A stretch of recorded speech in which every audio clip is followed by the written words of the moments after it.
Welcome to the No Coup podcast. I am one of your hosts. I'm Tyler. I'm Mike. And trade deadline has finally passed. Um, it was a much anticipated trade deadline. Um, did it reach your expectations? My expectations weren't that high, so actually, yes. Yeah. Okay. Yeah. Like there was a number of moves. There was a lot of moves that surprised me. Yeah. Uh, and it was a lot of like stuff. And if we had immediately gone like the next day, Yeah. I probably would have been more negative. But having a little bit more time to think about some of the moves, like I see the long-term potential. Yeah. That is what made this trade deadline a little bit different from others. It does seem like the majority of these were long term moves. And part of it is because we have, possibly a generational draft coming up, and it looks like even the next few classes in high school are pretty, highly anticipated also. So that's probably one reason why. But there wasn't a whole lot of championship. Hey, we're going for the championship right now kind of moves, and it still was interesting. Even though I was expecting the really big moves, there was more little moves than I thought it would be. So it reached my expectations as well. Where do you want to start? You want to start with one of the big ones, or do you want to go little first? Let's knock out the big ones. Okay. Anthony Davis, Jaden Hardy, D'Angelo Russell, and Dante Exum all traded to the Washington Wizards in exchange for Chris Middleton, AJ Johnson, Tyus Jones, Marvin Bagley the third, 2026 first round pick, that is Oklahoma City's pick, and a Golden State 2030 pick, which is actually probably a really, really good pick, and three future second round picks. And Malachi Branham leaves the Wizards and goes to Charlotte as a part of that deal as well. So, thoughts? I'm excited to see how DC tries to put it together. Yeah. How they're not going to keep all those guards. Which one or two guards of that trade do you want to keep as a Wizards fan? More so an NBA fan. I've liked what I've seen from Jaden Hardy. I would like to see him stick around and actually like either earn a key rotation spot or the opposite, whatever that looks like. No D'Angelo Russell? No, I'm good on that. I'm definitely good on that. Yeah, no. Yeah, I agree. I think Jaden Hardy could find a spot there. Uh it looks like Anthony Davis and Trey Young will miss the rest of the season. Anthony Davis for sure, but it also looks like Trey Young will probably miss at least the majority of the rest of the season. Um I think they still have their own first round pick this year. I think they still have that. Yes, So, and that's part of the gamble is mhm, that there is good potential to get a top 5 pick. yes. And this draft, I mean, you mentioned it, but like it's like clear cut one of the premier drafts coming up. Yeah, it's looking like it, yeah. These guys passed the test immediately. So Yeah. DC, DC's looking at that, and we've started to get better pick getting talent, Mhm. but the progression to like put it together hasn't really been there. Yeah, I was sad to see AJ Johnson go because I've really liked some of the stuff he's done. Hmm. That he's reached a level where I really want to see a lot more of him. But he'll be good on Dallas.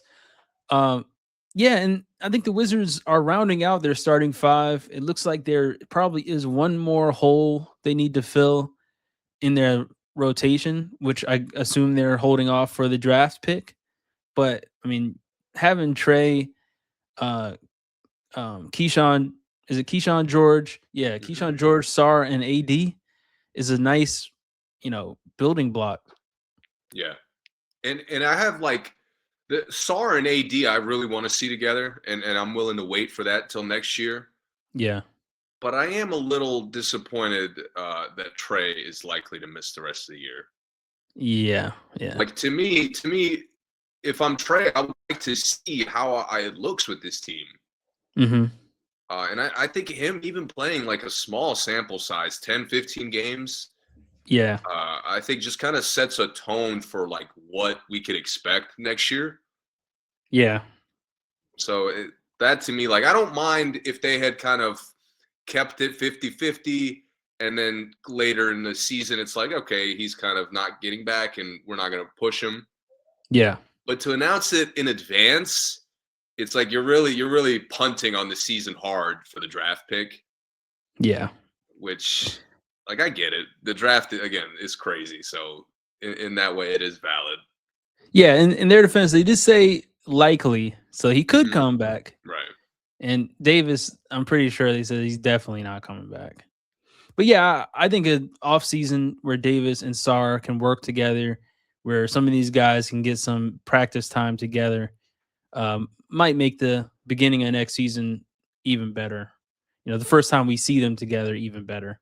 So will be interesting. Okay. Uh Next big one. Jaren Jackson. Jaren Jackson, Jock Landale, John Conchar, and Vince Williams Jr.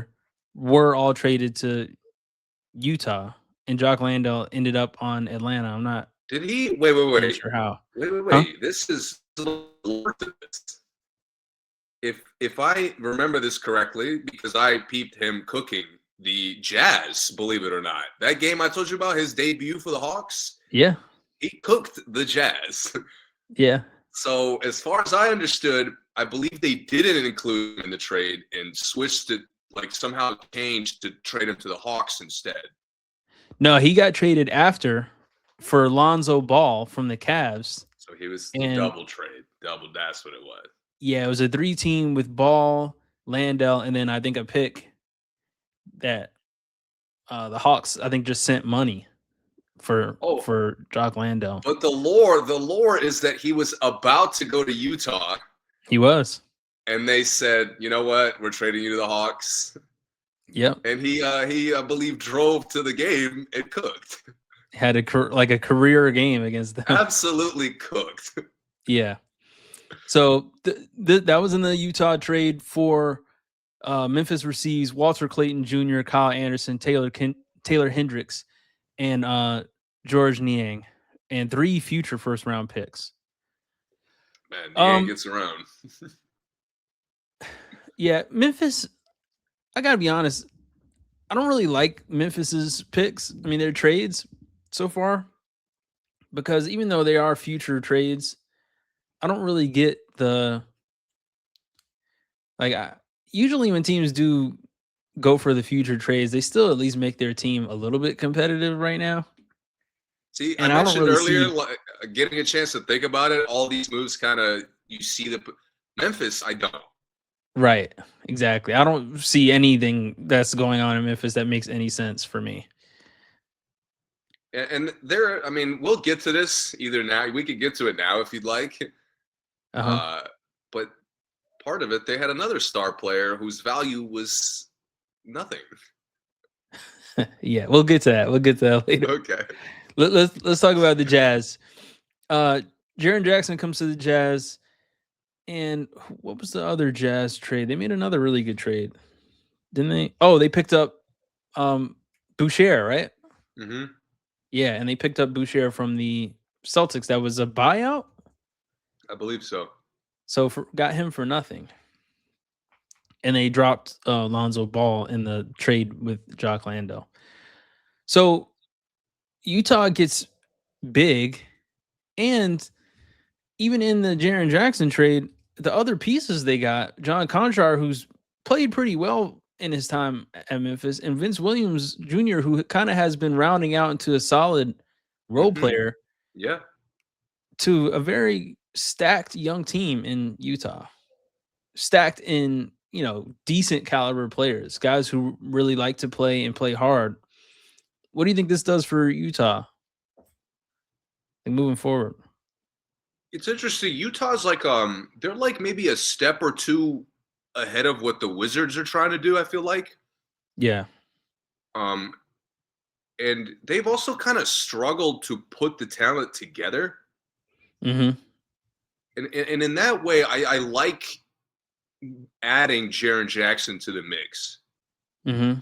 Because like it's interesting. I think him and Markkinen could be very interesting together, very versatile, could both play outside in whenever you need, could both kind of take quick shots. Yeah. There's a lot of like potentials for the guards to have an easier time playing off these guys. Yeah. And again, it's like they've been getting close. This is a team that's like a 10-win turnaround, and they're fighting for a playing spot. Yep. And I wonder if Jackson's versatility on both ends, like that's the key. If Jaren Jackson's defensive impact is felt on this team, Mm-hmm. like I think that's enough to make that little bit of a jump. Yeah. Yeah, I agree. And the other thing Utah did was they still have picks from the Donovan Mitchell trade, by the way. Mm-hmm. So they have 2 first round picks in 2027. They have 2 first round picks this coming draft. Oh wait, no. Oh, they traded their picks for this trade. But in 2027 they're going to have 4 picks, 28 they have a pick, 29 they have 3 picks. By 31 they have 5 picks in that draft. So they're stacking up these picks. They have this young talent, Isaiah Collier, obviously Markkinen, Walker Kessler, Ace Bailey, Keontae George is like a star already. Yeah. And I mean, they're going to be good for a long time. Once they start flipping the switch to being really good right now, if they can get anything out of Ace Bailey, that they think that that they're expecting out of him, they could be dangerous as early as next year. I like Bryce Sensabaugh, right? That's his name? Yeah, Sensabaugh. Yeah. Solid, really solid. Plays really, really hard. I like him a lot. Yeah. Yeah. Cody Williams has been playing okay. And Speed's that been just playing okay. He's been around for a long visualizing time. like Jaren Jackson is an on paper easy guy to fit. Yeah, he is. Like just visualizing how he played in Memphis, never stepped on anyone's toes. Like there was never an issue with touches with him. And this is a team that plays really fast, that everybody gets the ball. Like they spread it around so well. I think he's going to fit right in. And even the things we criticize Jaren Jackson for in the past, which is effort, maybe production. Now he goes to a team where he doesn't really have to provide that much production. Yeah. Like we criticized him about his production on Memphis because they needed it. And now on a team where they really don't necessarily need it all the time, hey, a 12-8 game from him could be all they need that night. And it's those 3 to 4 blocks on top of Kessler protecting the rim. Now you have like a full-time rim protection. Yeah. And with Nurkic is a solid defender too. They have probably the best inside defense front court in the league right now, just with this trade. Yeah, so it's been tough for them because Markkinen just can't get healthy. Like I honestly, again, they're so much closer than like the Wizards are. Yeah. In terms of getting to a point where you're like starting to look at how they develop as a winning team. Yeah. But it's been like little injuries here, guys being out of the lineup or not kind of being able to fit exactly, or just being consistent enough. Yeah. And again, to me, Jackson, like I really don't know how he has a negative impact on any of those things. Yeah. Like you said, 12-8. Who does that hurt on this team? Anybody can pick up the slack. Yep. So I really like it. And they have almost enough for a max contract in the offseason. So if they could get someone to sign here. It's crazy because you look at this move initially and it seems so expensive. Yeah, it does. Like just on paper, maybe it's just the amount of things you gave up. Mm-hmm. But honestly, man, he's a good enough player to make this gamble on a team with this much flexibility with the draft picks. Like the future is so bright for them, even if they don't start winning.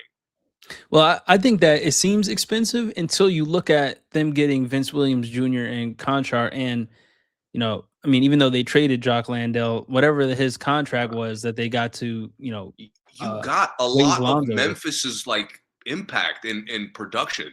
Yeah, Conchar was probably Memphis's second or third best shooter.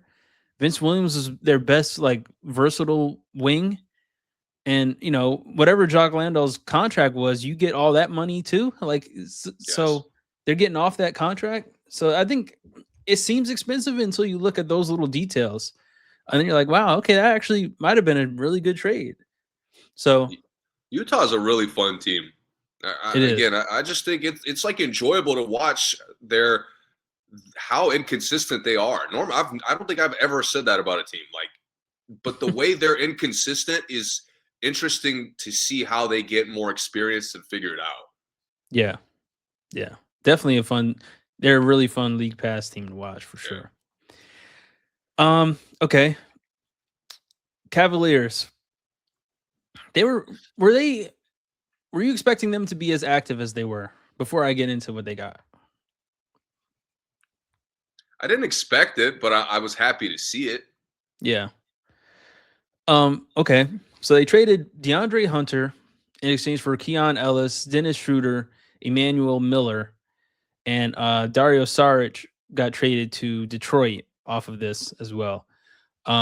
Sneaky good pickup. Yeah. And then they traded Garland and a second round pick for James Harden. So Cavs pick up James Harden, Dennis Schroeder, and Keon Ellis, and they lose DeAndre Hunter and Darius Garland. I'll start on this one. Okay. When I first saw this, I didn't like the Harden piece of this at all. And I was struggling trying to figure out, was this really the best they could have gotten for Garland, who, has been an all-star, who has been one of the better young point guards in the league, keyword young. And you're going to Harden, who's a lot older, who has been like had 3 or 4 different stages of being washed in the last few teams. Like by the time he was at the end of his tenure on his most recent teams, people were saying he's washed, but yet he still is back to almost averaging a 25 literally point triple 3 double. times. Nets. Yeah. Who am I missing? Philly. I feel like Philly, Clippers. Yeah. And when he started on Literally. the Clippers, he looked washed. But then, this year he's almost back to a 25 point triple double like he's always been. So I hated that at first. I liked the DeAndre Hunter move, but I really wanted them to get another wing, but they went for Keon Ellis and Dennis Schroeder. I like the Keon Ellis pickup. Schroeder, I didn't like it at first, but I understand the getting a relief option for Darius Garland at that time because that was first. But now that I'm thinking about it, I love this trade. I love it. It might be my favorite trade of the and not just because I like the Cavs and I really like watching them play, but I think they were desperate for someone else that could create their own shot off the dribble and score off the dribble, but also get the rest of the team involved, which Garland game to game was either get his own shot or either get the rest of the team involved. And I think Harden finally gives them someone that can do both and do everything else on the court that Donovan doesn't have to do. But what do you think? What do you think now? Again, because I was surprised that Cleveland got active, I had to double back to think about how we talked about it and the debate we had from who they should move off of. Yeah. And honestly, I kind of feel dumb in hindsight that it was even a debate between Mobley and Garland. The answer was always Garland. Yeah.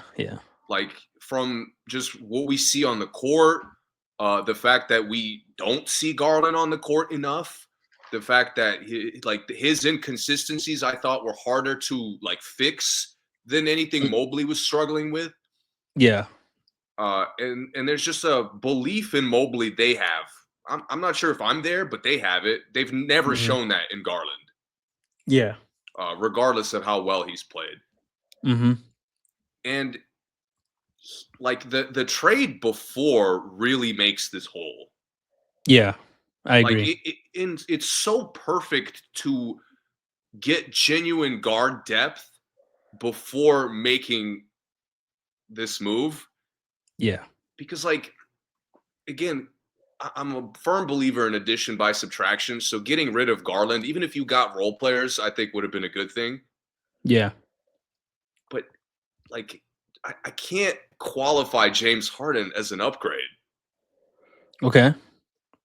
But where it works is I've been asking all season, like we can't force feed Evan Mobley. Like it doesn't look good. Yes. And again, doubling back, but for what? Like who's he giving the ball up to? Right. The answer was only valid when it was Donovan Mitchell. It was never anybody else. Right. And now you add a second guy to not only Mobley will give the ball up to him, he Mhm. will create more easy looks for Mobley. Yeah. That's one thing, like, as much as you want to debate how good Garland is, he doesn't make bigs better. No. He just gives them alley-oops, that's it. Like, yeah, I mean, everybody gives him oops, but like he doesn't create spacing for bigs to like really eat. No, he doesn't. Harden does. Yep. Harden does. And you add like now we're not living and dying by Donovan Mitchell being consistently great at all times. Mhm. There's some alleviation of the guard pressure to create, like you mentioned earlier. Mhm. To me, again, you didn't upgrade because Harden is in his fourth stage of being washed, and we know what's going to happen in the playoffs. He's gonna like let the game. He's gonna completely abandon them when they need him most. Which Mhm. to Garland's credit, he doesn't abandon the team. Right. He just But isn't playing. but again, He just it just hurt. wasn't working with Garland. Yeah.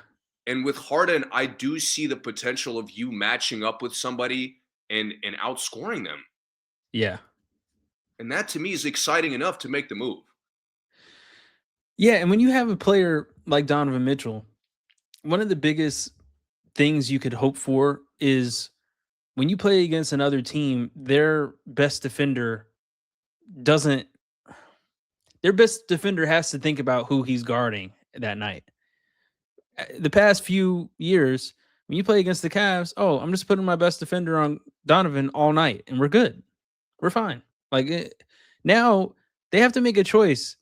Like the best defender probably will still be on Donovan, but then if he's on Donovan and Harden's getting off, they have to make a choice. Your second best defender probably can't guard James Harden, and that's where they're going to have an advantage against teams. They're going to have an advantage on ball pressure because Dennis Schroeder is a great um, ball pressure defender. Keon Ellis is a great defender as well. Already in his career, that's probably what he does best. So you take the pressure off Harden playing defense, off Donovan playing hard defense. You don't have that mismatch that Garland always had when they played bigger guards. That's gone. So yeah, I like this move a lot. And it also shows they really trust in Tyson because Yeah, he's been playing great and they're just letting he Hunter has. go. Yeah. He's kind of allowed them to clean up a rotation that's not looked good.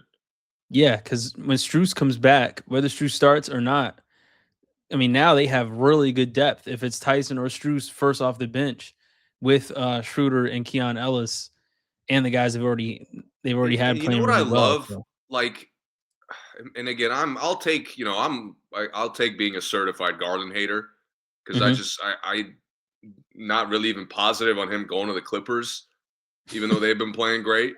Yeah. Uh, but to me, like Garland's game, it lives and dies off speed, Yeah. and it was like a gamble of which one you're like if you're going to get the positive or negative aspect of it. Yeah. With Schroeder and Keon Ellis, like you're specifically getting two guys that now speed is an advantage. Mhm. Like there's no mystery. These guys, like their game is utilizing the speed to just play hard, push the tempo, make plays. Yeah. And again, like it's just everything for them is about getting easy baskets for the bigs. Yep. I think if they could sustain that in playoff games, like they're going toe to toe with anybody. Yeah, I agree.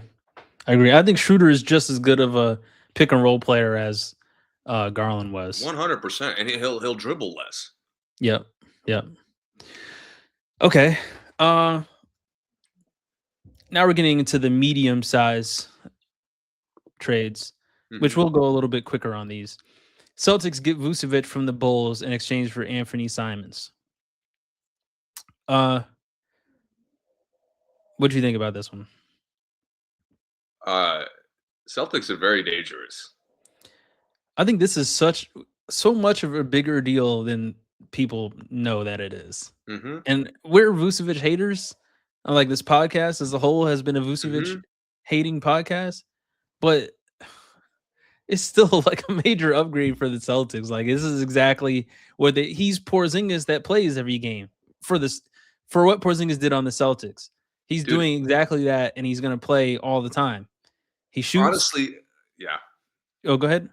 No, like I'm thinking about it. It's if I could have thought about a system that I would want Vucevic to go to, like Boston is probably the one. Yeah. Yeah. How fast they spread the ball around, how committed they are to like making passes. He thrives off that. Yeah, he's like he plays exactly like Horford did. Exactly. And you said he's such an upgrade over his ability to hit shots. Yeah. He also, like, on Horford, you fly out, you're good, man. You know, he'll get you a dunk here and there, but you're not worried. Vucevic will blow by. Yeah, he will. So, he's going to be a matchup problem anytime if you have any sort of issues, like, being able to guard. And he's a better passer than Horford. So, I mean, if you 100%. Get Vucevic at the top of the key, he sees the floor really well. And he has better touch around the rim. Like, and again, with how fast they pass around, he's going to get layups on this team. Yeah. Horford did at like 36, 37. Yeah. So again, it makes so much sense with how fast they play. And yeah, I love like Vucevic takes quick shots. He does. He reflects kind of like the system of the team, and this team has thrived with guys like this. Yep. He's gonna cook for them, I think. I do too. He got a double-double in his first game. So easy. Yeah, I think he's going to be really good for them. I think they're going to be really, really scary when the playoffs come. They're going to be lighting teams up. Yeah, they are. Yeah. And we still don't know if Tatum is coming back or not. But if he does, they got to be the favorites again. Timberwolves get Ayo Dosunmu and Julian Phillips in exchange for Rob Dillingham, Leonard Miller, and 4 second-round picks. What do you think about this one? This one is Minnesota Timberwolves fans are really loving this one. I like it. I don't love it. Yeah. Because you're bandaging, you're upgrading what you already do, but it doesn't address what's going to hurt you when it matters most. Right. See what I'm saying? He's an upgrade over Dillingham as far as what we've seen from him on the court. Yeah. And I think he's just a better, he's got better attributes defensively. Yeah. But he's kind of similar to Vucevic. He's a reflection of the team. Yeah, he is. His shot selection is going to vary depending on the team's shot selection. Yeah. And that's where I'm worried based on how stagnant they get, he could play himself out of the rotation. I agree. I think the only thing you get out of him is someone who plays hard all the time. I will give him that. It's a great thing. It is an upgrade for them. Yeah. He plays hard all the time. He gets a lot of steals. He's a really good defender. He's kind of like a poor man's Drew Holiday at this point. He's long.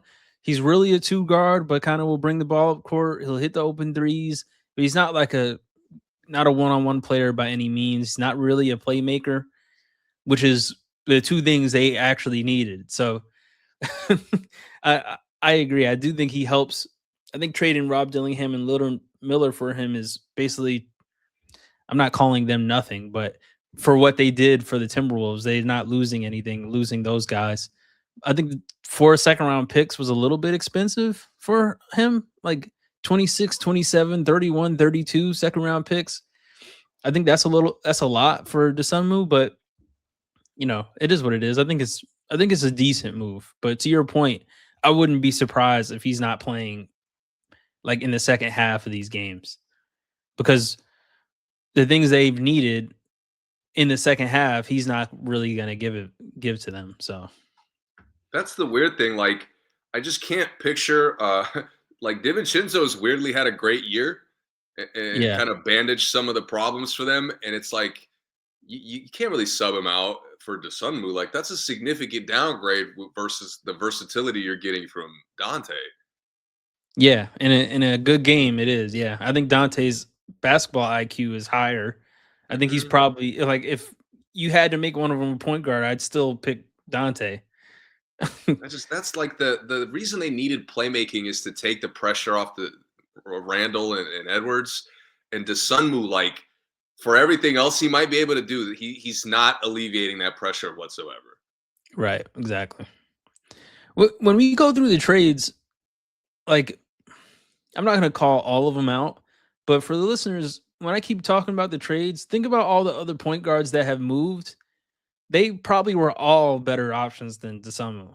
Hmm. Like, there's probably 6 or 7 point guards that were available in this day that they could have gotten that I think would have actually helped them with what they're missing, and they didn't get them. So they did get Conley back though. Kobe White traded to Charlotte. He's going home to his home state in exchange for Colin Sexton, Usman Jang, and Mike Conley was in that trade, but he got waived and is back on the Timberwolves. What do you think about Kobe White going to the Hornets? The Hornets are really, really hot. They get a hometown boy. He went to UNC. His family is from the South. He's probably really happy to be home. Probably will sign long term. Uh, but I kind of liked what Sexton was doing for them lately. I was too. It's kind of weird because he is like a hypothetical upgrade, but Yeah. Sexton has been playing very well. Mm-hmm. So like him as a backup, he might have a lesser impact. But Yeah. that's the interesting thing. Like Sexton, it didn't matter how well he played. He's a backup. Yeah. Yeah. He's not. Kobe White could get hot enough to Yeah. where it's like maybe this is a bit of a stretch, but I've seen Tyrese Maxey capabilities from him. Okay. Yeah. I'm Like I'm I've not mad seen at that that. level of like quick heat up where it's like, whoa, Yeah. this guy can't be stopped. Like he's just wreaking havoc immediately. Yeah.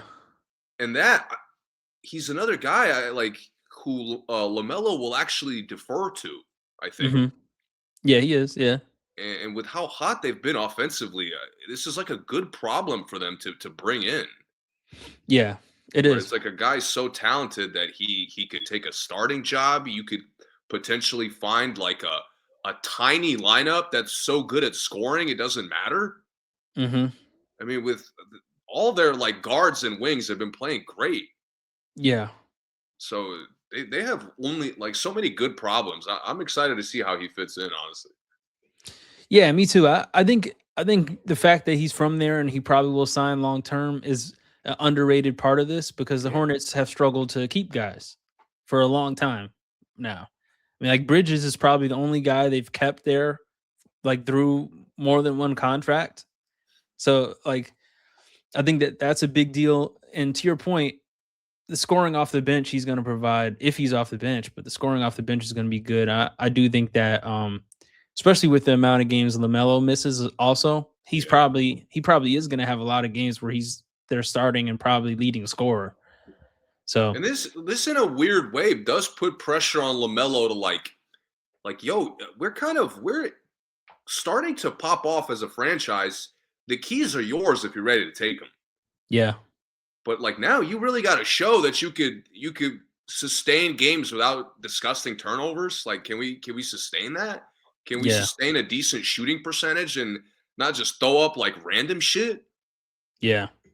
That's the weird thing. Kobe White plays fast. He doesn't like throw up bullshit. No, he doesn't. He doesn't. That's where we'll see a little bit of pressure on LaMelo to figure it out too. Yep. Okay. What's next? What's next? What's We got to next? talk about Golden State. Oh yeah. Golden State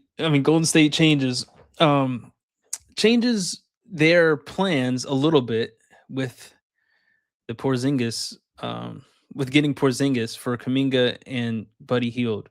So the Kaminga situation made it kind of weird for the Warriors because it was hard to gauge what his value really was throughout the league because some reports seemed like he was going to be the main piece in a Giannis trade, and then it was almost down to like, could they even get Kobe White for him? Like, so now we see they get Porzingis. Um, I like this because I know Golden State has wanted Porzingis for a long time, Hmm. and I think Porzingis kind of gives them everything that their combination of bigs gave them, but they can only play one big at a time. But like Davis gave him kind of a active presence down low, catch lobs, block shots. Post gave them kind of a strong, good shooter presence in the paint that helped them spread the floor. And Porzingis gives them both. So if they can get Porzingis healthy, I think he's a really good pickup for them at a big, but I just don't think this does anything for their season. I think it's exactly what he was for Boston, where we'll see samples of him out there with like Draymond and Hmm. Steph, Hmm. and they're gonna just look unstoppable. Where it's Hmm. like, and they're like playing through Porzingis a little bit, where it's like there's just nothing you could do. Yeah. And with Boston, we saw that too, where it's like there was just times when they were playing through Porzingis and the Jays were like only getting good quick shots off of that, and the game was so easy, and the guards were just all over the place, and it was just like there's just nothing you could do with this team. Yeah. But I mean, if AD plays 65 games next year, I would have hyped up the Wizards more. Like, let's Yeah. be real. Let's be real. Porzingis, we're not getting the majority of the season with him on the court. Right. Uh, he's got a really like weird condition. I don't know if you've read about it. Like, I'm not sure how long his career is going to be. Yeah, it does seem like the illness he has, and then with the random Achilles issues, he's having Yeah. random calf issues, and some kind of autoimmune situation. Like, yeah, it doesn't seem like his career is going to be much longer. If it is, there's going to have to be some serious load management. So And I think if they could like and to try to be positive about it, if they could make a put together a good season without him for the most part, yeah, like again, that load management, you go into the playoffs with like a clear cut restriction on how you're using him. Again, just like Boston did. yeah, And he's gonna give you samples of greatness, yeah. but you're not gonna be able to depend on it, and your depth sucks. Depth is really bad. I mean, you This watch being some a of the, 2-for-1 was really bad in the oh, first place. I watched some the other day. Like Dylan Brooks was just wreaking havoc on them, just like picking on guys. Like, come Yeah, on, it's such a bad look, and yeah, their depth is so bad. You can't like you're not the team to make this gamble. right. So that to me, that's again, Boston was so established. It didn't like, oh, Porzingis is out a month. All right, we'll figure it out. Yeah. I mean, they made it Here to the finals without him, and he just played in the finals. for Like, he like didn't play the for whole like a rest of the game playoffs. too. Like he cooked for like a quarter, and that was it. Yeah, yeah, But again, with here, it's like now Draymond's getting up there in age. The guys you mentioned as bigs. I mean, they're not giving you good impact. Quentin Post, like he's okay. yeah. But like if Porzingis is out, now you're putting Post in a position to like be one of your main bigs. I will say one thing I do like about that is that Porzingis, they won't have to change their offense when Porzingis comes back. Like, 100%. I'm not saying Post does what Porzingis does, but Porzingis can fit right into post position really easily, where he's like a good placeholder for how they expect to use Porzingis. Bro, Uh, with Porzingis, Draymond is getting averaging double-digit assists. yeah, for sure. Like, I He would should. expect that on a nightly basis. Yeah. I just Yep. I can't trust it. And with the Warriors again, like Cleveland's depth was teetering, and they noticed it and made changes like in advance before the Yeah. blockbuster, which made Yeah. the blockbuster fit that much better. With the Cleveland's depth Warriors, is kind of fire now. yeah, and with the Warriors, the fact that there's no precursor, Chris Boucher was available off of buyout. You didn't go for that? Right. Are you kidding me? That to me is like a no-brainer.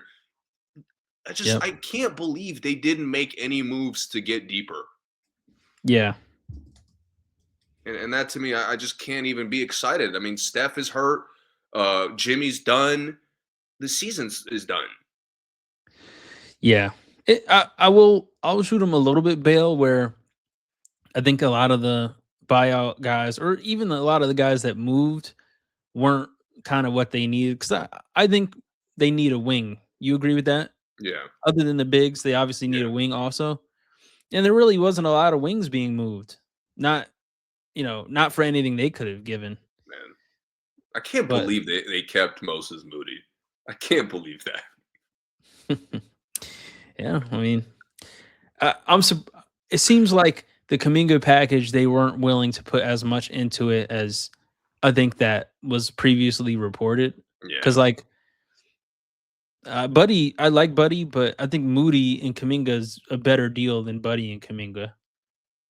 Like I would give you more for Moody and Kaminga than Buddy and Kaminga, but or Moody, Buddy, and Kaminga. I mean, yeah, Buddy, Moody, and Kaminga.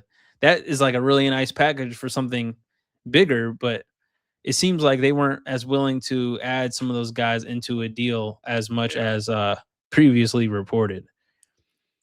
It's So crazy too because I feel bad for Kuminga because like Jimmy goes down and I thought he'd have a moment to prove himself, like and make maybe I was delusional because it was like his sixth chance at that point. Uh, yeah, but he gets hurt like immediately as well, and I'm like, ah, it's just not happening here. yeah. Well, the funny thing is, the first game that Kaminga played without Jimmy, he did. He had like 28 or something crazy. Like he Hmm. had a really good game, and then he went right back to the bench. So, all right, Pacers get Zubac and Kobe Brown in exchange for Benedict Mathurin, Isaiah Jackson, 2 first-round picks, and a second-round pick. Thoughts? I actually, it's funny. The Clippers' backcourt is like a weird wild card that I'm curious to see Yeah, because they like Kawhi's been healthy, yeah, and they're randomly sneaking back into the play-in conversation. yep. And I'm not like I don't really care about them as like a upset in a round, but in a play-in game, they could handle anybody. I think. Yeah, I mean, going into next year, like assuming Bradley Beal is back healthy, right? Not putting a whole lot of stock into him as a player in general right now, but depth wise, you're looking at Garland, Beal, Mathurin, Dunn, Bogdanovich as your backcourt players. That's solid. That's a solid Hmm. backcourt lineup. Yep. And then you still have Kawhi, Derek Jones Jr., you know, John Collins, like, and Batum. There's no way Batum is like he can't still be playing really in the next 2 If he years. comes But back next year, that's crazy, bro. How old is he? 37. Man, This is he's been in the league forever, bro. 17th year in the league. A lot of our listeners are probably like they probably have never seen the league without Batum in it. That's what I'm saying. I've barely seen the league without Batum in Yeah, so I don't know if Man. Batum's coming back, but getting all this talent, this backcourt is solid. They have a really nice backcourt rotation. And I kind of like Kobe Brown. I like what Kobe Brown did for for the Clippers. But Yeah. he's going to be solid for the Pacers.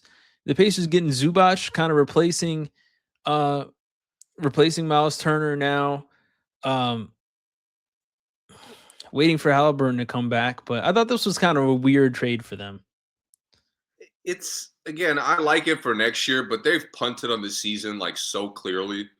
Yeah, That again, it's not like anything this year, but yeah, Halliburton's in a weird spot. Like if he comes back next year and they're back to being really good, yeah, then clearly his impact is something. yeah. It is. Yeah, Because yep, like with him, their speed felt like an advantage, and now yeah. it looks so disjointed. They're missing him and Toppin being their most dangerous And then the two open court runners, they're the players. two like gazelles on the team. So Yeah, because early in the season when Toppin was still there, it still looked like they could, kind of go with the fast offense. But then, as soon as he was gone, it was over. Like they're fast. They have no fast break anymore. yeah, and you need Yeah, like that. You need guys that run in your starting, like with Siakam and Toppin. When it's just Siakam, you game plan for that. yeah, But when you're attacking that full game, like it's just hard to adapt to that. yep. All right, now we're getting a little bit smaller with the trades. Quick hitters here. Uh, the Knicks get Jose Alvarado.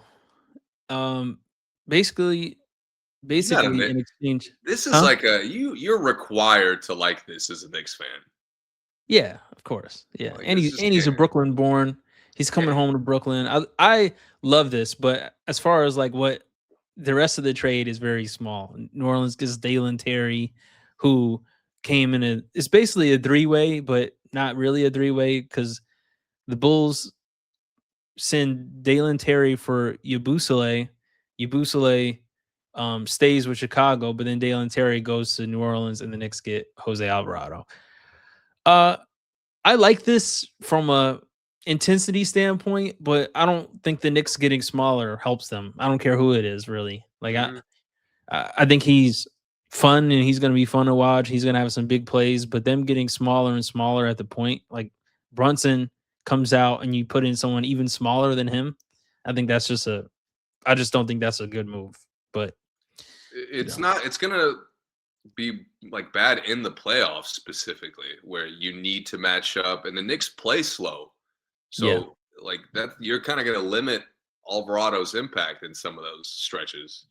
yeah, But he's such a dog. He's such a dog. I think like one thing they don't notice about him in New Orleans, he could get buckets. he can. He And absolutely that's can. where I think like in this team, the Knicks have guys who guard, so they're not going to need him to like make a real impact defensively. Yeah, They're going to need him kind of like what Campaign used to do, just pick up the tempo, yeah, just yeah. like put pressure on the defense, and now you're just a problem. And he adds toughness. Yeah, He definitely adds toughness. The Knicks get into a physical game. Alvarado's gonna match it with anybody. Alvarado and Hart will probably have some quarters where they look like they look like the Showtime Lakers yeah. out of nowhere. Like, 4 or 5 steals. They force a bunch of turnovers. It's gonna be fast breaks. They're gonna have some quarters like that And you, before the and you know what I playoffs. really like? This to me is like a guaranteed chemistry booster Yes. because Yeah. he's such a competitive guy. Like again, even if he's too small, like he's going to be a guy that's pushing other guys in practice. He is. Like he's just such a natural leader. He's got such a fun personality, and this is a team that's they're having contender issues, like the Hmm. the routine contender issues where they're running it back after getting close, Yeah. and it's like people are like looking for how they haven't improved, how they've maybe regressed in some areas from last season. But this is a team that's their playoff games are going to be point for point, possession for possession. Maybe it doesn't go their way, but like Hmm. they're going to be ready for it. Yeah, they are. And Alvarado, you added a guy who's like ready for battle every night. Yep. So to me, this is just such an overwhelming positive. I think it's a good pickup. Yep. Um, Lakers trade Gabe Vincent and a second round pick in exchange for Luke Kennard. I mean, Gabe, I love the Lakers fans so much. Yeah. Like the Lakers fan base got to be the most casual fan base in the NBA. Yeah. Because their hatred for Gabe Vincent was so like casual and misplaced, I think. Yeah, because he would come in and just do one bad thing and like he's getting dogged for the rest of the week. And he's like he's not that good. You know what I mean? Yeah. He actually, I thought he shot the ball better than he was capable when he got there. Yeah. But it's like he's small. You got him in there as a shooter. Like what is he supposed to do? Yeah, and he came from when he was on Miami, he was in a situation where he could make a lot of mistakes and like they still needed him. So he was out there a lot longer than he probably would have been on other teams. Like when Yeah. he wasn't shooting good, he still played for Miami. But like on the Lakers, where it's a little high, more pressure on that position, he comes in and doesn't shoot good, and like they get him right off the floor, and all you remember was him shooting bad. So like he's easy to dog in those situations. But yeah, I don't know. This is a net zero for me. I mean, I It's a think positive Atlanta wins because this trade actually. I mean that's fair. Honestly, I'm not mad at that. Yeah, But like like Kennard is a good player, and I do think like he's a good specialty for them. Like he's a good, reliable shooter, good shot taker. yeah, This is Dalton Connect, really? Like yeah. we can barely get on the court. We can barely hit shots. We can barely get shots to the point where we got to get another guy to do the job. I I say it's a net zero because I'll be surprised if I actually see Luke Kennard like on the court in the playoffs. Like I'll be really impressed that he's playing good enough if they're fully healthy. Like I think because if Reeves is playing good, I would never put Luke Kennard in the game. Like well, for what? well, when you got to sub him in at some point, Reeves got to take a breather. Does he? you stay Are we sure? Caucasian start to finish. Oh, it's funny. Yeah, No, but they I only got just him. it's just like Connect has better size. He's like a more exciting player coming in, and he hasn't done shit. And Nothing. like I hate him for that, and I hate JJ Redick even more for that because JJ, like he's he's just like you. You can't get him looks. You can't get him on the court. JJ, you couldn't play defense and you became a starter. But Dalton Connect is 6'9" and he can't get on the court. Yeah. That's where the Lakers. I just they're one of my least favorite teams this season, and I've enjoyed watching them. Yeah. But this season, like their ceiling is so fucking obvious. They're not winning 2 rounds. They're not even Yeah. going to be healthy enough to play 2 rounds. Yeah. I mean, we can go deeper into the He's not Lakers. going to have an impact because of that. Yeah, I was gonna say we can go deeper into the Lakers, but JJ isn't taking them anywhere. That's the big problem is JJ's not doing anything positive for them. He's I'm not just making mad. I any of the like players Connect a lot. better. I thought Connect would have such an easy time getting buckets in a league. I thought he was perfect to play with LeBron. Like he's exactly what LeBron always wants. He's the Corver type. You know, he's gonna float around. He has good size. Just hit him for threes. But yeah, no, Like it didn't work out. if I watched the Lakers more, I'm sure I'd see more issues with Connect. But I don't see anything from JJ to help him the fuck out. Nothing. Yeah. And it's like, dude, you were this player. That's insane. Yeah. Okay. Whoa. Okay. Jared McCain goes to the Thunder for 2 picks, first round pick and a second round pick. Thoughts? I love it. I think. Did you see the Daryl Morey? Did you see them ask Daryl Morey about it? No. And they asked him. Like this isn't a direct quote, but they basically said, you know, Jared McCain looked like he was doing really well, and he looked like he was really promising. So why are you trading him this early? It seemed like there was more to him. He could have reached this stature, and he was like, "I think we sold high on him."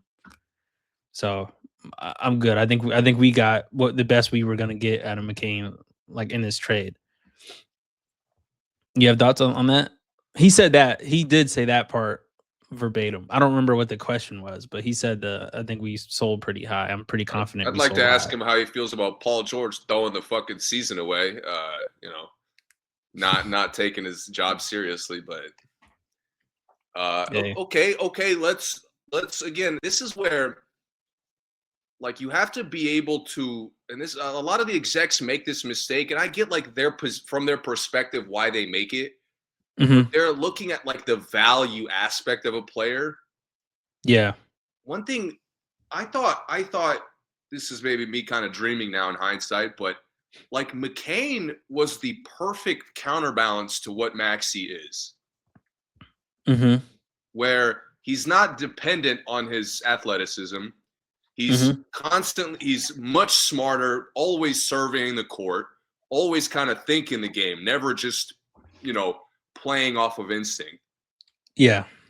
He has a really it's hard to explain the word I'm looking for, but like a unique ability to hit like awkward shots Yeah. that for a team that plays slow like Philly, like it's Maxey's really fast, but the team is not. Right. And I thought McCain was kind of like this perfect guard to where maybe he's a key bench contributor because Maxey's so good and PG's still got it, or PG is fucking washed and we don't know what the fuck is going on with Embiid. He looks okay now. A lot of the other aspects of the rotation are inconsistent. McCain is Hmm. like perfect for all those things. What was your uh what was your feelings about Aaron Brooks? The player, Yeah. I thought he was a good, like quick, good shooter. So this now obviously Maxi is 10 times the player Aaron Brooks is. But Kyle Lowry was in the same situation as Jared McCain when he was backing up Aaron Brooks, who was kind of wild as a shooter, really streaky, but he to your point, kind of what you're saying about Maxi, Brooks was way too fast to how Houston played. And if I And remember, that was Kyle Lowry's emergence as a starter. exactly. And Brooks would take a lot of bad shots. And yeah, Brooks was good. He wasn't horrible, but he was not all-star caliber like No. Maxi could be MVP. So it's not comparing them. I'm comparing Kyle Lowry's role on that team was to come in, take control, take good shots, play hard defense, kind of actually look like a point guard. And Brooks was just a shooting guard that was too small to play shooting guard. So he just, but he was a good scorer. But I was always expecting McCain, to your point, be that for Philly. Like, hey, Maxi plays a little bit wild, but we need a quarter where Embiid and PG get involved. We need someone who just takes good shots, who can kind of make these weird things happen. And McCain was that for like 3 games this season. And That's what I then thought. I thought McCain was the only one I saw on this team like try to fit in yeah, and of all the guys that like actually need to adjust their game. I said on the pod a few times, like I can see McCain turning into Lowry in these games. He was getting he was getting like random calls. He was drawing fouls on like the best player. He was taking charges. He was doing all this dirty work for the All the team that they impact needed. hustle plays. Yeah, and I'm like, man, Lowry must be in McCain's ear. I love seeing this. Like, I could see McCain come off the court and Lowry come right to him and tell him what he saw. Like, I'm like, man, this is a perfect match of a apprentice kind of situation there. And then they trade him for a first round pick is solid, but not from OKC, who was about to have the best record in the history of basketball the first half of this season. What is a first round pick from them going to do? Get It's you gonna be a 28th pick of the yeah, dude. first round? I don't get it. I just again, you're like the fact that it's 2 picks. I guess you could like from a value perspective argue it, No. It's a 1 first-round pick and 3 future second-round picks. 4 picks. Yeah, again, from like a hypothetical value, like, oh, it's so many picks. But Yeah, similar to Jaren Jackson, like the price is worth it if the chemistry makes complete sense. right. And this to me, it's like, I mean, McCain is going to fit right. There's going to be games where we forget he's there. And then there's going to be games where he's like like he's the second option alongside SGA. Watch. He also just gave them a lot of space to, one, let some of those guys that they were gonna have to pay walk. Like I'm letting Isaiah Joe walk. Like I'm not paying him this summer. I forgot who it is who's coming up this summer, Wiggins or Isaiah Joe. I even forget who they are on the court most of the time because they do the same thing. But they're gonna have to pay a lot of those bench guys or Yeah, they not got because you have Jared McCain. AJ Mitchell's kind of earned himself a nice payday, I think. Yeah, so now it's like, okay, we have Jaren McCain still on his rookie deal. We just pay him his rookie extension. He hasn't even played the first He's season, got to so prove himself. yeah, he don't even have to. We already know he's good, but he hasn't even played, so he's not going to offer he's not going to demand a high contract because he hasn't even done much. But all these other guys, we can let them walk and just see what we have with McCain. So yeah, I thought it's a super good trade for OKC. That's just, man. And OKC's been kind of slipping focus wise because, just the season running it Yeah. back. Like, I didn't expect them to like go contend to be the greatest team ever. Mm-hmm. But with them cooling off, like he is such a good player to fit because they're so guard oriented with how they create. Yeah. Like they're just going to implement every positive thing we've seen from him, and they have the flexibility to bench him if he's, maybe still hurt. I know because of the injuries, his shooting numbers have been pretty bad, which is Yeah. expected. Like he's probably going to take some time to earn a big rotation spot. Yeah. But it's just such a win-win. And the shooting numbers have been bad because when he comes in, he gets like 2 shots off and he comes out the game. So like, yeah, you come in, he's you miss your 2 trying to shots, you're done. establish control, and nobody else is helping him. Yeah, yeah. Last few, Detroit gets Kevin Huerter and Dario Saric that I mentioned earlier, in exchange for Jaden Ivey going to Chicago.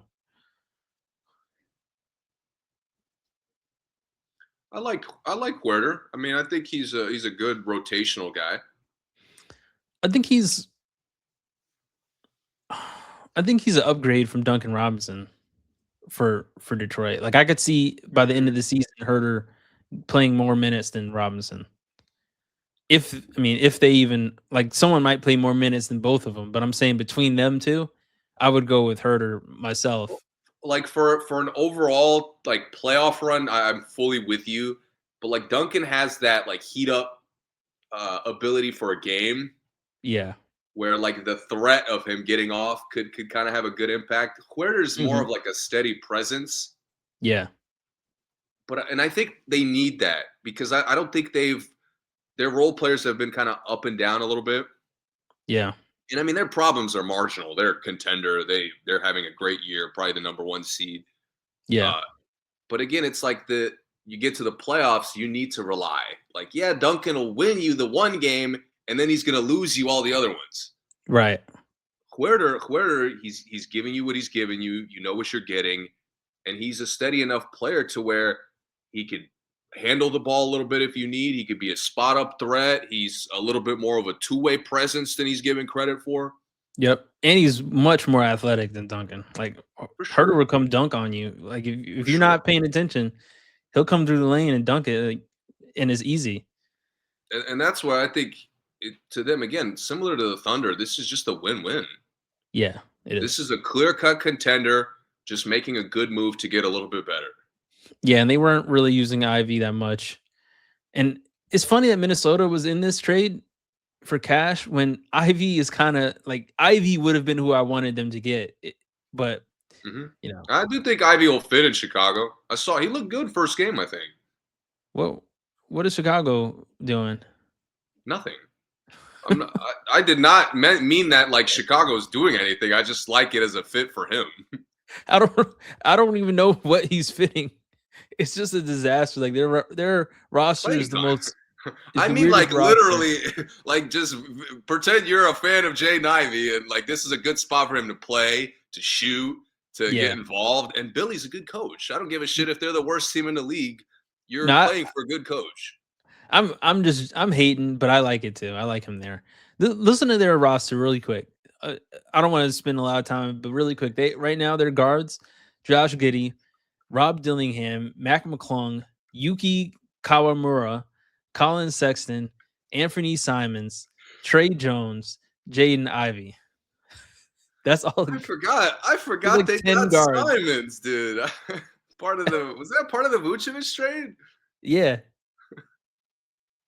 Crazy. Like 10 guards on their roster. Chicago, they're unexplainable front office wise these last couple years. I just Yeah. can't. It's impossible to explain. Well, one day we're gonna deep dive the actual like measurement distance between 6'2" and 6'3", because it's like something. It's not. It's more than 1 inch in the NBA. Like 6'2" and 6'3" is like a solid 4 inches in the NBA difference. I feel the same way for like 6'6" and 6'8". It seems like night and day. Yeah, like you're Like, telling me Anthony Simons is only 1 inch taller than Rob Dillingham and yeah, Mac there's McClung. something fishy in these listings, man. Simons looks like he's 6'6" compared to them. We get to like when we all-star games and the Team USA. Every time they team up for whatever reason, and we see the guys right next to each other, all of a Yeah. sudden you're like, what the fuck are these heights that we've been fed lies about?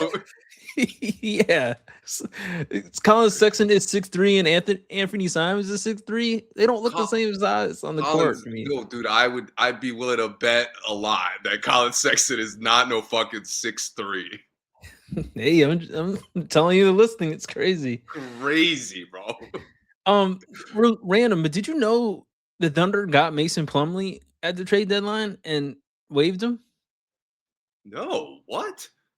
Yeah, randomly. I hadn't heard about this at all until I'm looking at the trades. They got Mason Plumlee and waived him. That is a good pickup. I mean, I don't know how his health is, but Yeah, I that's a guess good I think pickup he if has anybody's looking out for a big. I think he has a groin injury. They said something like that.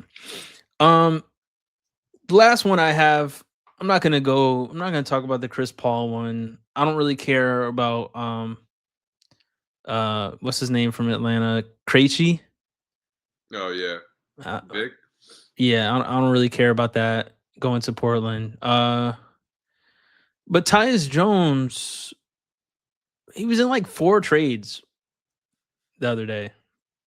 And I'm pretty sure he ended up on Orlando. Is that right?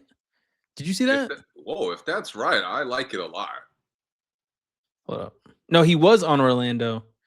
He ended up on hold up. Charlotte? I'm trying to figure out where he went What? because I'm looking at the trades and he's here like 4 times, but I don't know which one is the last one. Tyus Jones, where are you? But again, another person that would have been an obvious pickup for Minnesota. That Mavericks. Is he on the Mavericks? The Mavericks. Tyus Jones goes to the Mavericks. Thoughts? I like it. I like it a lot because if you're gonna go all in on Coop, go all in on his versatility. Yeah. And this notion that like he's going to be the full-time point guard is just stupid. I love when they spread out like where he plays. Yeah. I love when they kind of play through him and then just kind of allow him to find his way. Yeah. I like Dallas, man. I know they haven't had a good year, but they've kind of figured out a good chemistry to build better for next season. I know it sounds crazy. I'm still not sold. Their season is over. I'm just not sold yet. Like I know they're taking L's. I know it sounds insane, but like right now, Cooper is turning up. Kyrie, I heard he's on the court, but I don't know like what that means. But I heard he is on the court. I don't know if they keep Bagley. I don't know if they keep Chris Middleton. somebody else they got. I don't know if they keep, but I really like AJ Johnson. I love them getting Tyus Jones.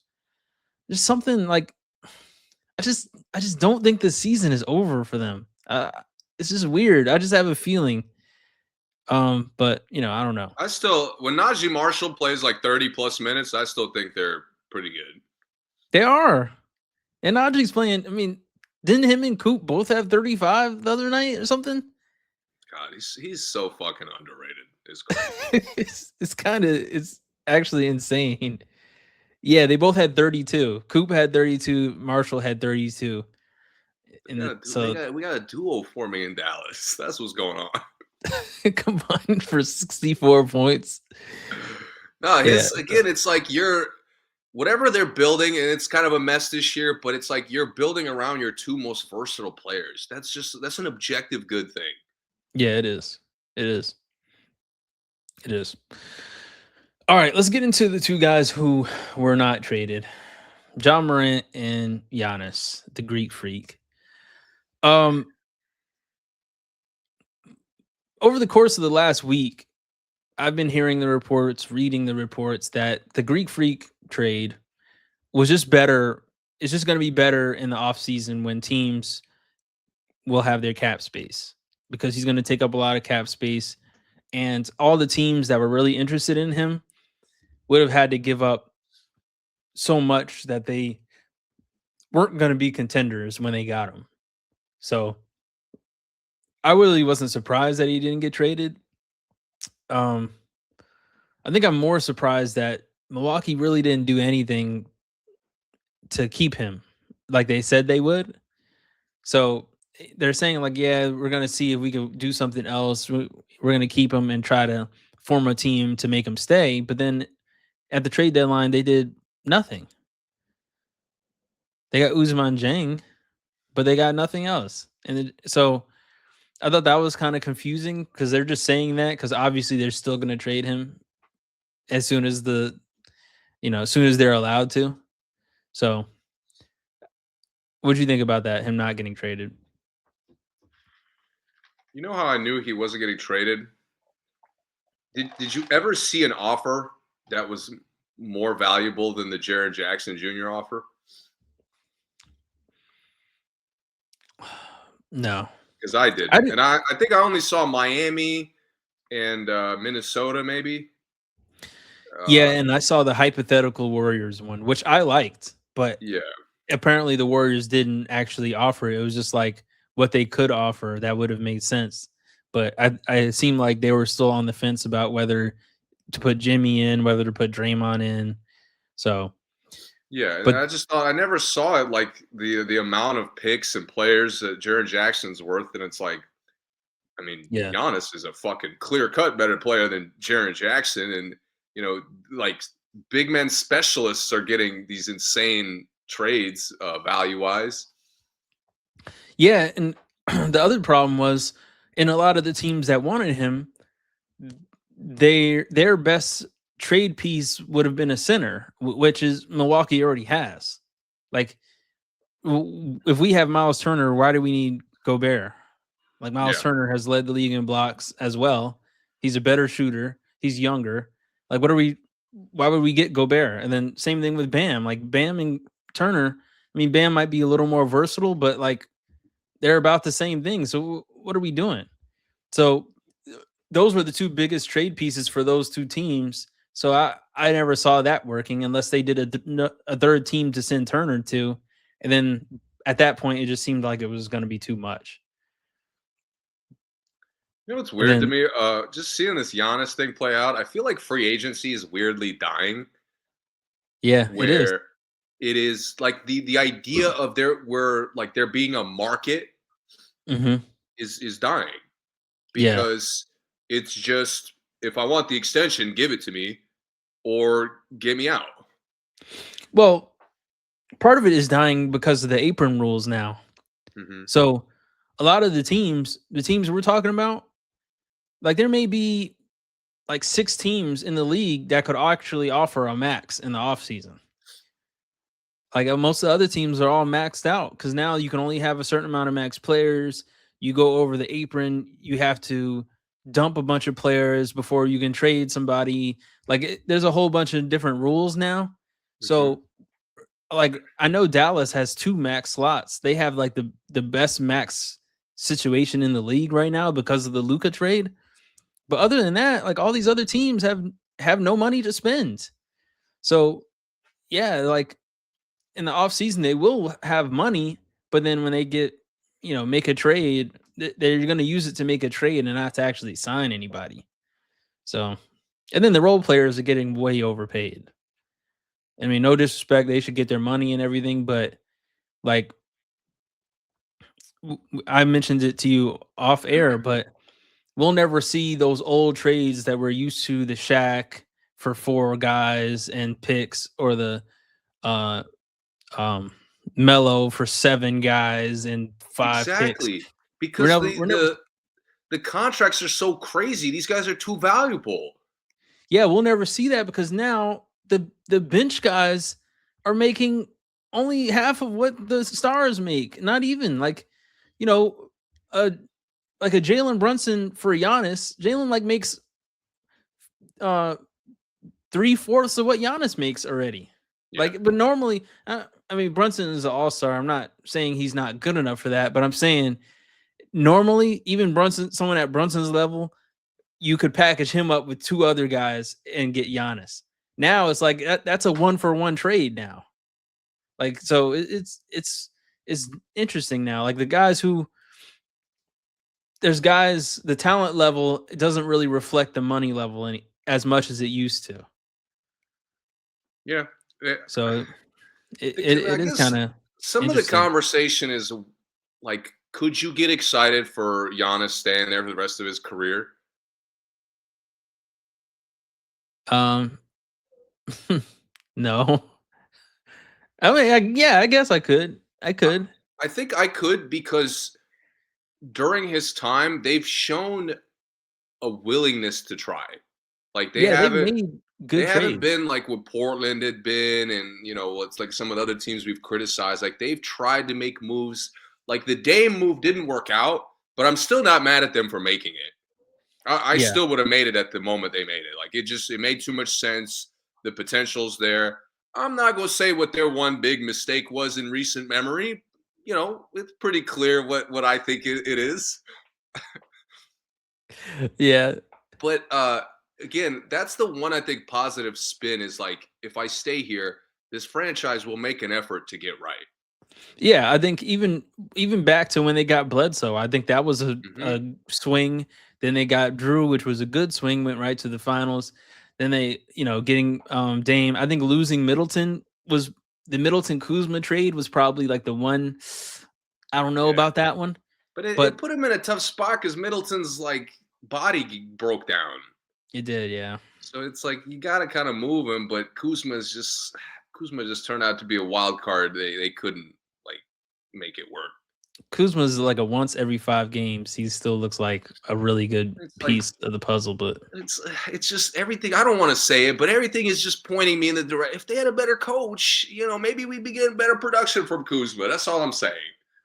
better coach, and the talent that they put around the Dame and Giannis was not good. No, no. Like I'm not saying that it wasn't good talent, but it wasn't good pieces for what the Dame and Giannis thing was supposed to be. Like Torian Prince starting at the 2 with Dame and Giannis, like what are we? That's not it. And I do think like Giannis. A lot of people forget. I think Giannis. Like I'm mad at the Doc move, Yeah, but Giannis was a massive reason why they made that like sudden change yeah, because of how impulsive he was. And I think like that's where Milwaukee's is doing like a good and bad thing where they've catered to him a little too much.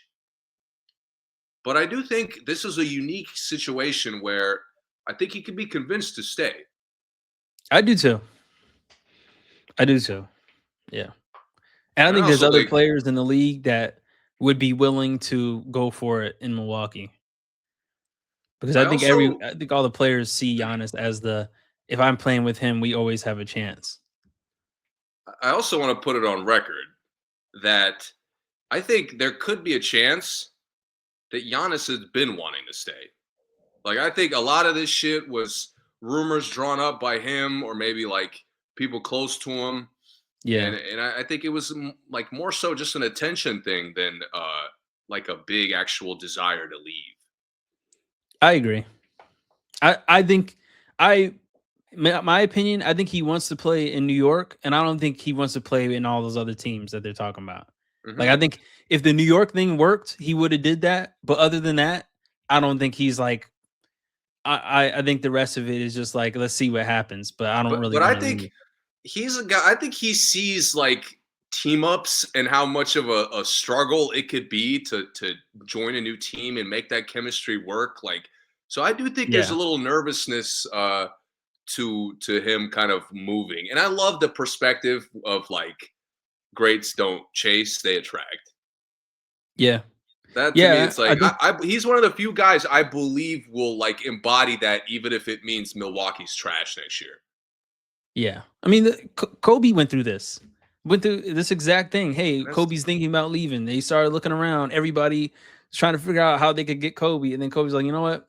Nah, I'm just gonna do this, and then we see what happened. He went and won 2 more championships and an and MVP. that's his role model. So it lines up. It does, yeah. Uh, let's talk about Ja for a second. I really didn't want Ja to talk about this one. Ja was available allegedly, but a team that's basically doing a full fire sale couldn't manage to find a place for Ja. Were you surprised at all? No, Do you actually believe that people don't want Ja just because of his antics, or do you really think that it was like a no one really had what Ja would cost? I think it was what happened early this season. The teammate thing. The coaches try to throw Oh, me under the bus, so I'm gonna do the same to them. yeah, yeah, yeah, I think like yeah, what franchise after that looks at him and gets excited to fit him? yeah. I I mean, can see it's that. I think it's teams aren't all the good teams are established enough where this is not a risk worth taking. Hmm. I mean, who would even risk a gamble of this magnitude for a guy that could potentially completely implode your chemistry? Yeah, That to me, I think like I don't think Miami gives a shit that he goes out too much. Like I think they're used to it. I think a lot of their guys probably have that issue. yeah. Spolstra has built enough of a culture to not like that for that not to be a deal breaker with guys. Hmm. But with Ja, again, it's like the actual basketball chemistry is the worry. Hmm. This season, have you seen him this season? It's Yeah, not the fact that he can't hit shots. Dude, plenty of guys can't hit shots. The shot selection is disgusting. yeah. Like It is. he's abandoned any like ability, any float game I thought he was developing early in his career. Completely abandoned that shit. He's just living and dying by hanging in the air. He's trying to posterize everybody. There's no nuance to his game. Yeah. And again, there was like no impact for a team that was just playing everybody eats. You you ever you remember I want to say it's Friday Night Lights, the movie? Hmm. And uh and what's my man's name? Booby Miles? Yeah. I think so. He he was so good, and he reached, obviously it's a movie so they dramatize it, but he was playing with this recklessness of like, there's just nothing that could possibly happen to me because I'm just cooking right now all the time, right? And when that works, it looks really good, and you just worry about the come down. There's always a come down, and then in Friday Night Lights we see the ACL tear and the rest of the movies that come down. Like, I feel like Ja is is playing like the lead character of a movie where he's doing all this wild stuff, and he's having all these spectacular moments and spectacular dunks, and he has a nagging injury, but his come down has been all chemistry. Like he was playing great, and hey, nothing possibly could happen to me. But I have one disagreement with the coach, and now we're seeing this like crash landing of the entire team to the point where the team is willing to start over because of the dysfunction that he caused. Yeah. Like no one else caused any dysfunction except for John. And even And the trades that they've made, that like the Bane trade was a horrible trade. Whether, I think we liked it for Orlando, but it did absolutely nothing for Memphis. Like I forgot KCP was even on Memphis. and and, And and Bane is like a really, we talk about value. Bane is like hypothetically extremely valuable shooting guard, he is. and you get nothing. Even the losing Brooks because they had to pay Ja. Like Brooks is a borderline all-star this year. I think he's the level of an all-star player. Yeah, he is. And for some reason, Phoenix Like this year. all-stars always get snubbed. Like if you want to be all-star, don't go to Phoenix because 100%. you're not going to get an all-star. There's unless like you're- a literal history with that. Yeah, it's like Isaiah Thomas, Gerald Green, like all these guys are averaging 25 and then get all-stars. Phoenix, for some reason, they don't vote out there for some reason. And I'm not going to get into the other places they don't vote well. But Ja has done this to the team. And to your point, I do think most teams are like, man, could he be great for us? Probably. But do we want to mess this up? Definitely not. Absolutely not. So the few teams that people have said he might be good with, if they were to implode, and if they like most of the teams are like teams that look like they could be good for a good 5 years. Like Minnesota could be good for a while. Toronto could be good for a while. The Rockets could be good basically until Durant retires. Like they're going to be good that whole time. So there's a few teams that were saying, hey, maybe they could get Ja. They could get Ja. If he goes and crashes those teams, it would be an absolute disaster. Like he could turn a contender, a 5-year perennial contender, into an explosion like Phoenix, like the Beal Durant Phoenix team. That's why I thought after that whole situation, I thought he'd be like a good company guy expecting to get out of there. Like Mhm. not kind of just coasting, having Yeah. big games here and there. But again, it's like he looks like he doesn't like his teammates. He's like completely abandoned being a playmaker. He holds the ball too long Yep. for no reason. He takes shots despite the fact that like his own fan base is booing him because he hasn't hit a shot like that in months. Like it's just bad, man. And for him to just be that comfortable to show that much immaturity, I mean, bro, He honestly, I don't. The league does not care how good he is. He's playing his way out of it. he still can't find a way to celebrate threes without using a weapon, That's without what I'm using an imaginary weapon. like, bro. Are you a child? Like, dude, you're like a child finding something so funny for like way too long of a time. Like the joke. Every time Stop they being funny. every time they ban one, he pulls out a new imaginary weapon. What are we doing? I don't know, man. I think it's frustrating because he was such an exciting player, and I think there could be a situation where in 2 years he's done. Very possible. Very possible. Because he's going to get, I don't know how he's going to prove himself to teams, but there will be a one moment of freedom that a team looks at him. And it's like, how does he convince a team to take the chance? Yeah.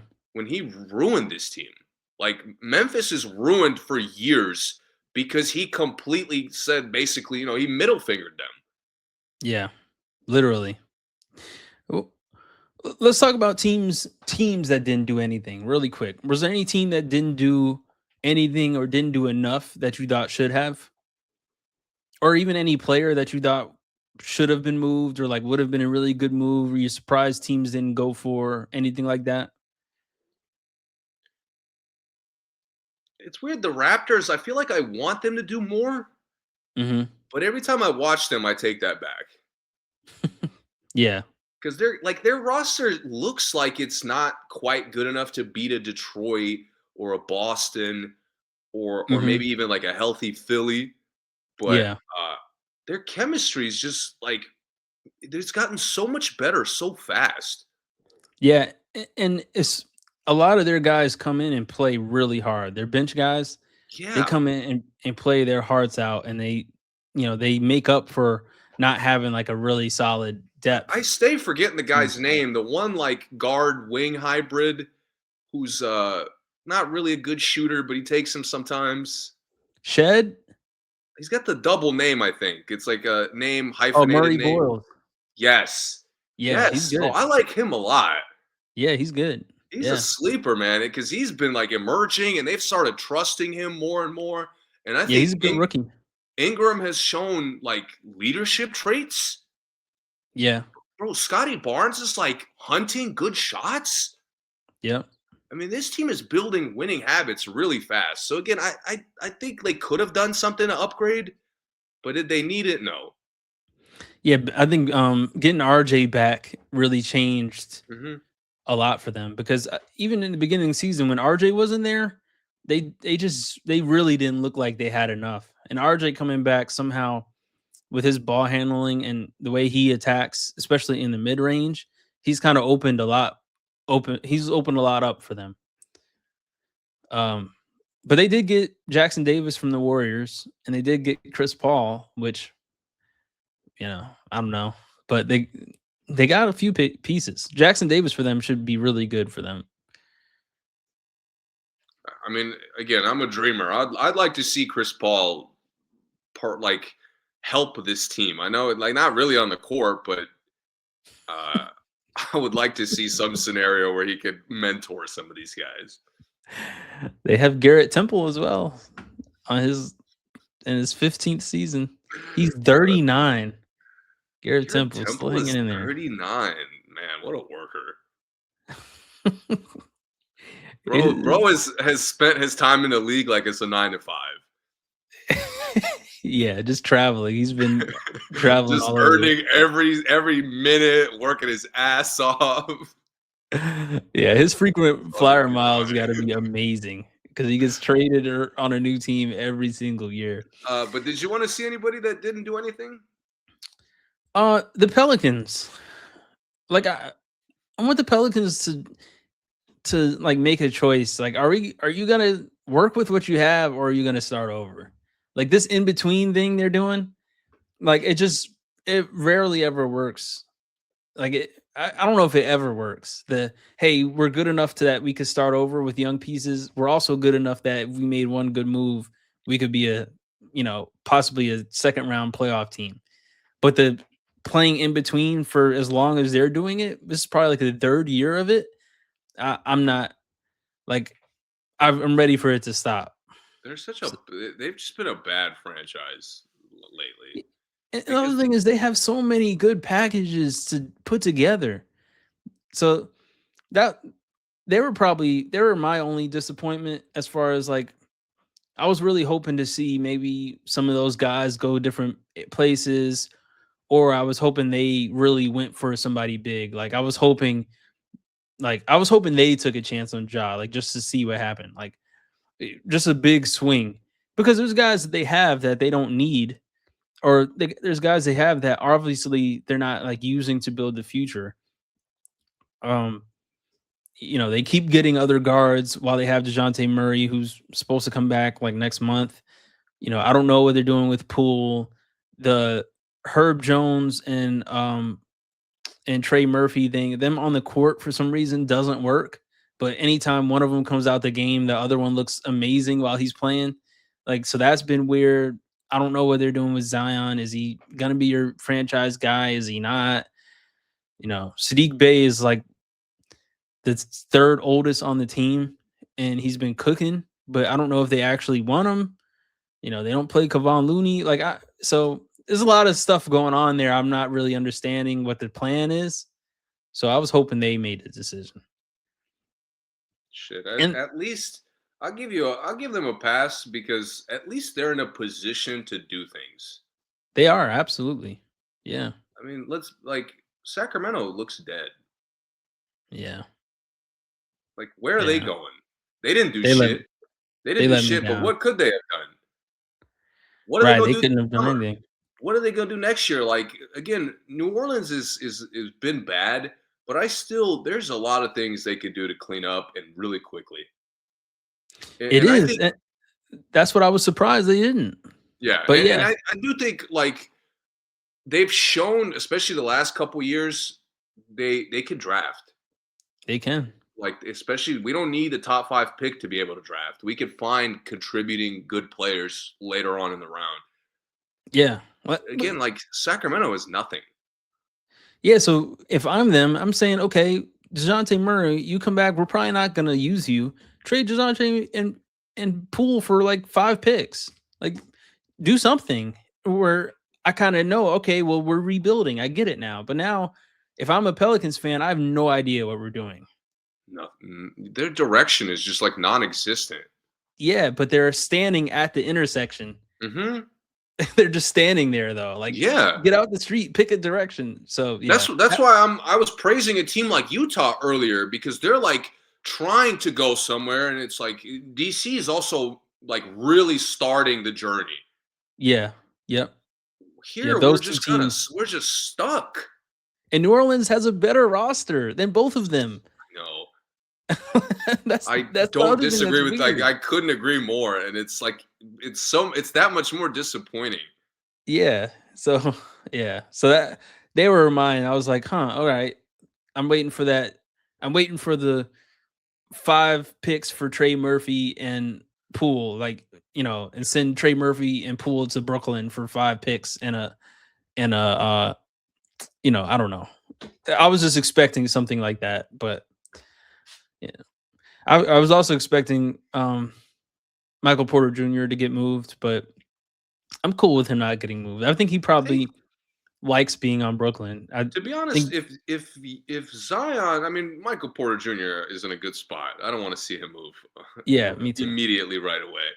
Right. But with Zion, if they keep Zion this summer, like, at that point, we're committed. Yeah. So I think they're in a weird spot where he didn't really prove himself. I mean, I know he's good, Mhm. but maturity wise, health wise, he didn't really prove himself, and they're still gonna have to like make a choice Yeah. because it's Yeah, time. I mean, it's been too long not to believe in him or give up on him. I saw a Porzingis and Shea for Zion and a pick trade, like mock trade. I was like, man, that would be actually fire for Atlanta. Like, and for Zion and for the Pelicans. I was like, that would be really interesting. But Hmm. you know, I saw a lot of trades that the Pelicans could have made that they just, they just didn't. So Yeah. no one else though. I thought San Antonio might do something small, but Nah, they need to see how far they could go with what they got. they got a bunch of guys they don't use at all. Like, is Sohan ever gonna play again? Like, when's the last time you seen Sohan in the game? But it's like Fox is getting back in form, and then Well, I mean, yeah, the guys let's they play are good. and then like Harrison Barnes is starting to like not be invisible often. Yeah, he's good. He's playing great. Yeah, I've not watched them and like expected them to play more guys. I think their rotation is great.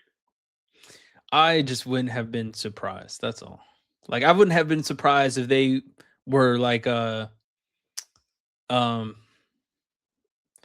trying to think of like the guys that got traded. Like Sohan got traded for Bagley. Like, just something real small like that. Like, I wouldn't have been surprised if it was something that seemed very inconsequential.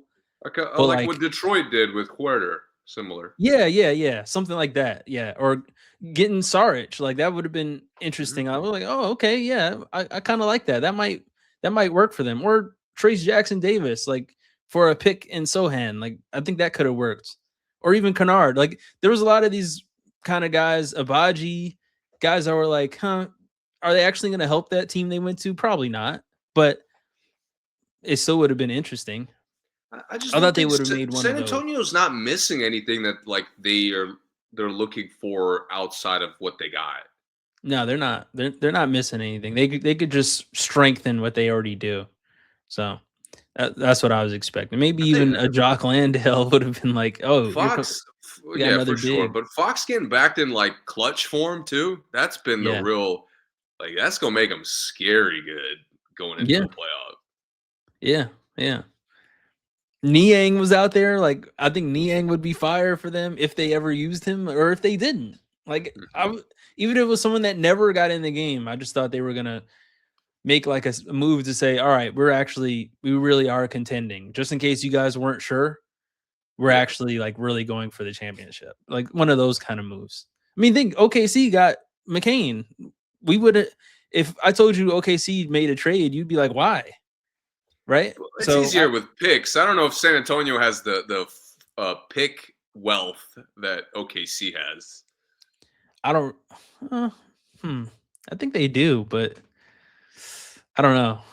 They've had the first first two picks, like three of the I last just I don't know. or San four of the Antonio last is five such a like years. teetering, emerging roster. I wouldn't risk the chemistry. Maybe like a bench guy to your point, like an I think Bagley's a guy who's been playing well enough to like where he could kind of get in there and take maybe one of the bench guys' jobs for a little bit.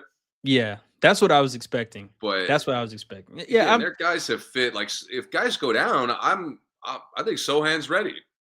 I yeah, don't I think think he he's is. I think not he is stayed too. ready, and he's versatile, so it'll be perfect. I definitely wasn't expecting anybody in their top 8 to get moved at all.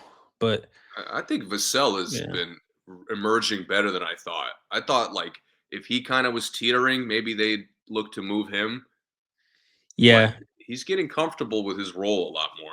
Yeah, I think he's set there. I think he's a lock. I Same think thing he's with a lock. Keldon Johnson.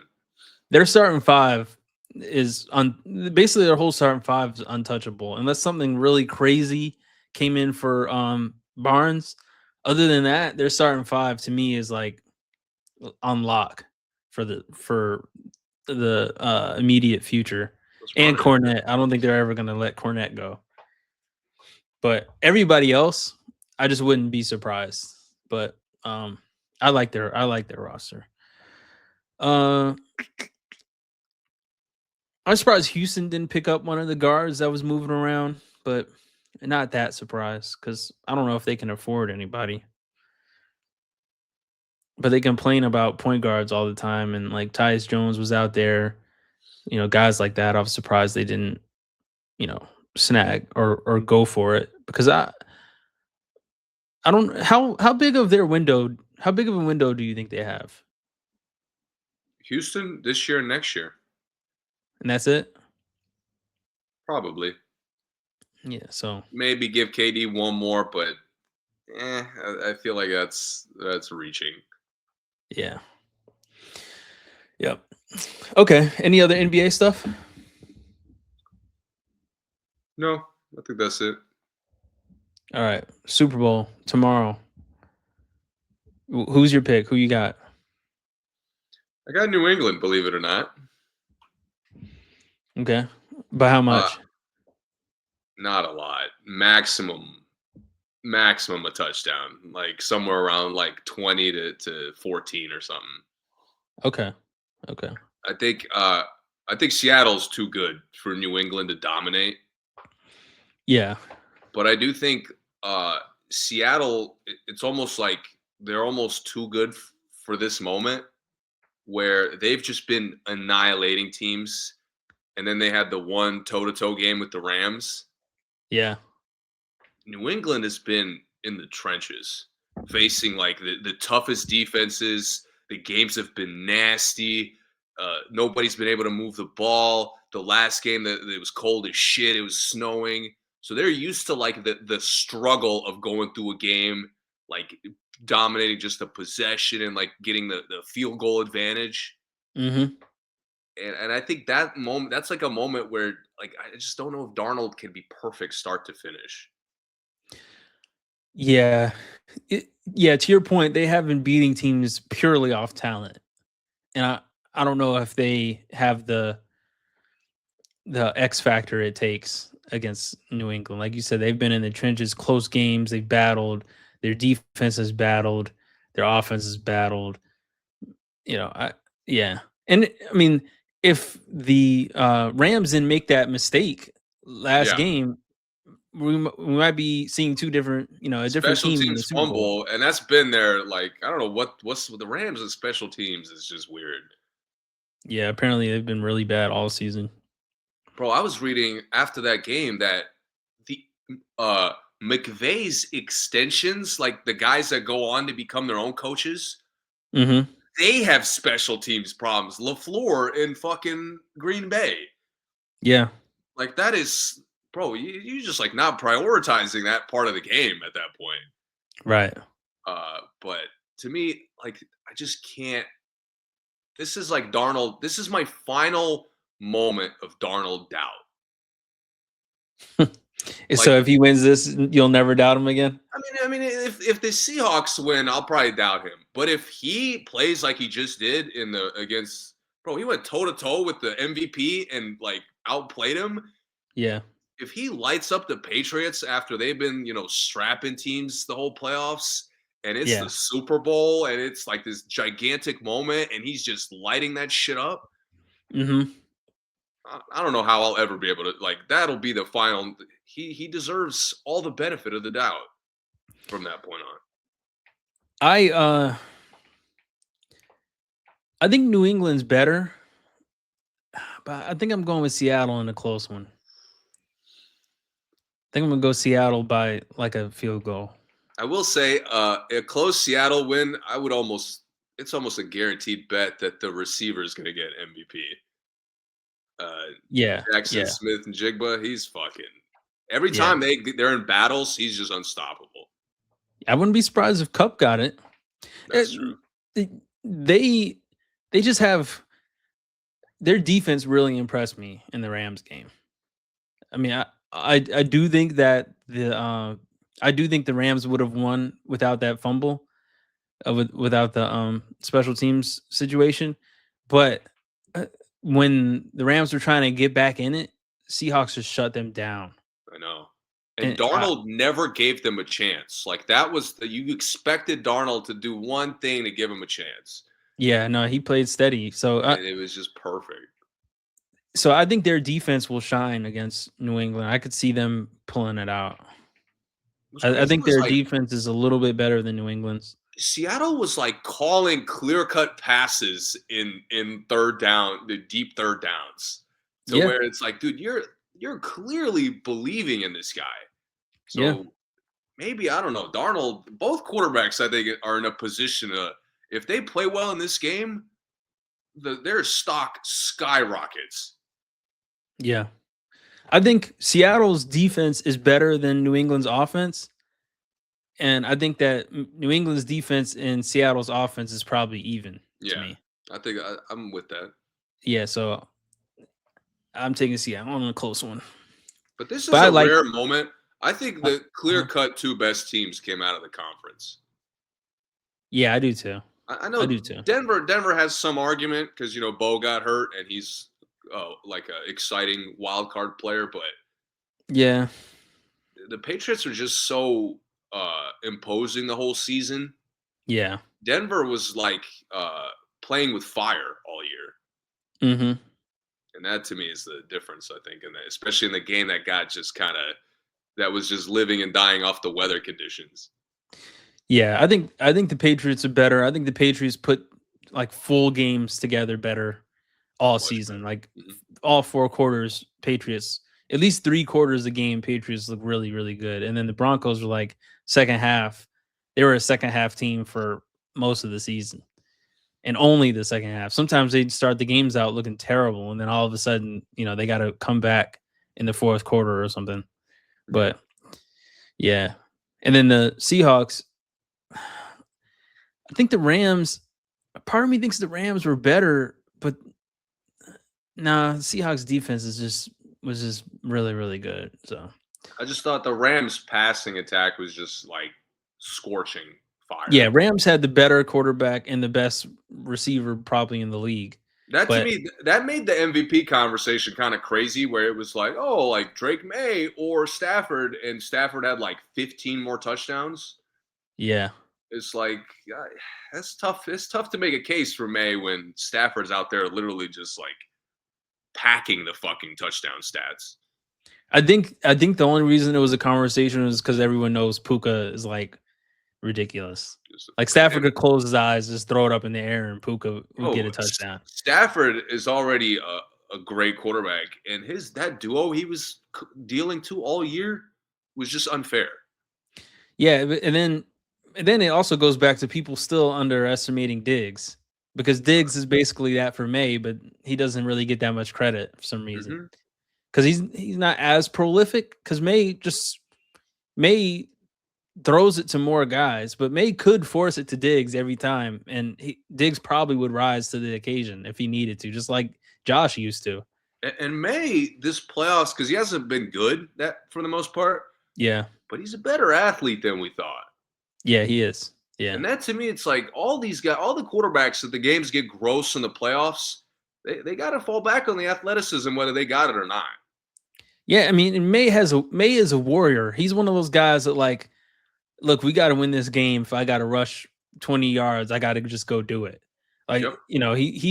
he has that Rodgers, that Mahomes kind of like, I'll do whatever it takes to win this game in his veins. He has That's where that. I have more confidence in on New England because it's like they make an early mistake. It's not the end of the world.